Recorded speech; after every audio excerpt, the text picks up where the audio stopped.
મારું નામ છે કલ્પેશ ડોબરિયા। ગઈકાલે એક આપની ડેરીનો વિડીયો વાયરલ થયો છે કે ગ્રાહક છે તે આપને ત્યાંથી ખરીદેલી એક મીઠાઈ લઈને આવે છે, તેમાં જીવાત હોય છે, શું કહેશો આ મુદ્દે? આ મુદ્દે હું એટલું કહીશ કે એ જે કસ્ટમર લઈને આવ્યા એ વસ્તુ એની પાસે બની હોય તો જ લઈને આવ્યો હોય, પણ જે મીઠાઈ બનાવવાની અંદર કે જો કોઈ જીવાત છે ને, મીઠાઈની અંદર જીવાત બનતી ના હોય, એની અંદર જનરલ મીઠાઈ ખરાબ થાય ને ત્યારે ફૂગ થતી હોય।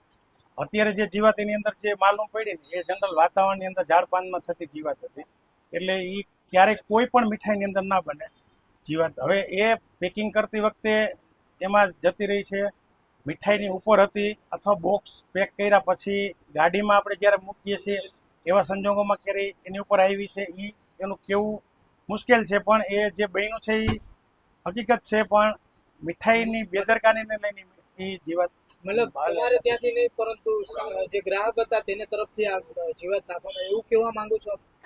એવું હું કહેવા નથી માંગતો કે ગ્રાહકે નાખેલી છે, ગ્રાહક નાખીને અહીંયા ક્યારેય શોર ના મચાવે, પણ જ્યારે મીઠાઈમાં જીવાત નીકળી એટલે ક્યાંથી એન્ટર થઈ ને એ એક અમારા માટે ક્વેશ્ચન છે કે આ ટાઈપની જીવતી જીવાત જ્યારે ઉપર હોય, મીઠાઈની અંદર ખરાબ થાય તો જીવાતની અંદર ના હોય, ફૂગ હોય, અને કોઈ વસ્તુ એવી હોય ડ્રાયફ્રૂટ કે તો ઈયળ બનતી હોય, જનરલ આની અંદર જે જીવાત હતી એ વાતાવરણની અંદર હોય, તો ક્યારે જીવતી જીવાત છે એ મીઠાઈની અંદર થતી ના હોય, એટલે એ કઈ રીતે એની અંદર ગઈ એ અમારા માટે ક્વેશ્ચન માર્ક છે।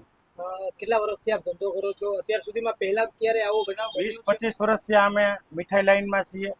આવો બનાવ ક્યારેય ના બન્યો હોય અને બને પણ નહીં, કેમ કે અમારું એક્સપોર્ટનું કામ છે એટલે અમે 100% અમે યુએસએના રૂલ્સને ફોલો કરતા હોય। મેં કીધું એમ કે ફૂગની પણ કોઈ ઘટના નથી બનેલી અમારા કોઈ પણ આઉટલેટ ઉપર।